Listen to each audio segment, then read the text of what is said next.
May kilala ka bang Pilipino na masipag, matyaga, magalang, marunong makibagay at mapagkawang gawa? Marami tayo niyan. Baka nga isa ka na doon. Filipinos are celebrated abroad for our world-class work ethics. Pero bakit ang dami pa rin sa atin ang nagtitiis at naghihirap sa buhay? You'll see Filipinos in the hospitals, homes, classrooms, laboratories, and manufacturing floors, quietly holding the world together. We show up, we give it our all, kahit walang pumapalakpak, kahit walang nakatingin. Rich Narrative presents Paano Yumaman Series. Deserve mo po, Pinoy. Ang Pilipino, sanay magbigay, sanay magtiis, sanay magsakripisyo. Pero, hindi sanay mangarap ng malaki. And that's where the problem is. Ang lipunan, pinalaki tayo sa paniniwalang tiis muna bago ginhawa. Kontento ka na dapat. Huwag masyado ambisyosa. Kapag nakikita natin ang paghihirap ng isang tao, saludo tayo.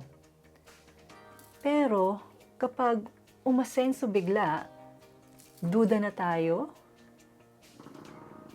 Bakit kapag may ibang Pilipino na umaangat, ang dialogue agad natin, mukhang pera yan. Hindi na ma-reach. Sumipsip kasi. Now, this mentality is what's keeping us small. This is what's keeping you small.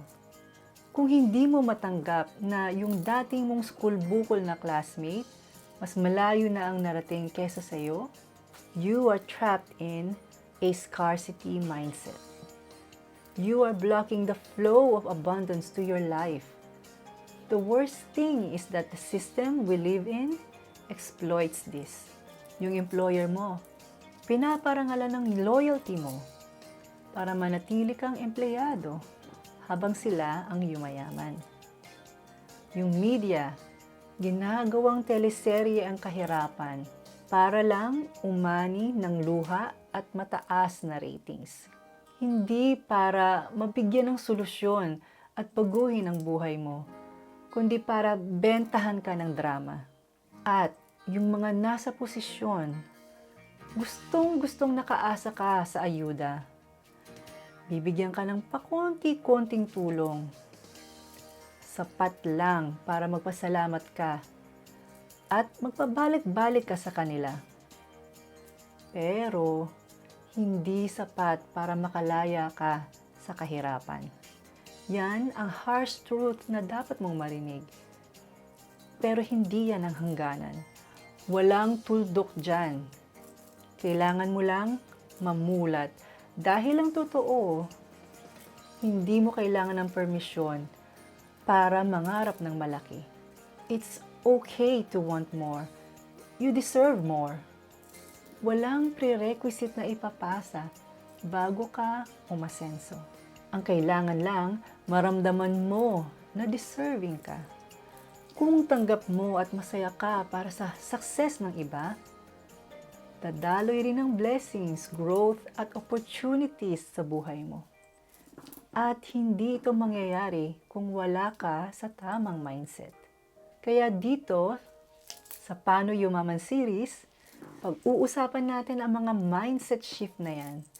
Mga maling paniniwala na kailangang bitawan. At paano unti-unti mong tatanggapin na may karapatan kang yumaman. Never mind kung saan ka lumaki.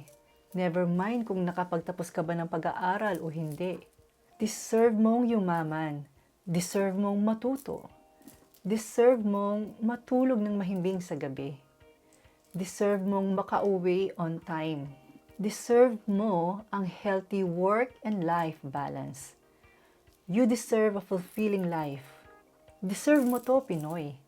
If nakaka-relate ka sa mga sinasabi ko or tingin mo makakatulong ito sa mga mahal mo sa buhay, like and share this video at subscribe ka na rin for regular uploads ng mga bago kong episodes. Let me help you lose your limiting beliefs. Para kita-kita tayo sa abundance mindset. Because until you shift your mindset, you will keep on waiting for your breakthrough instead of becoming it.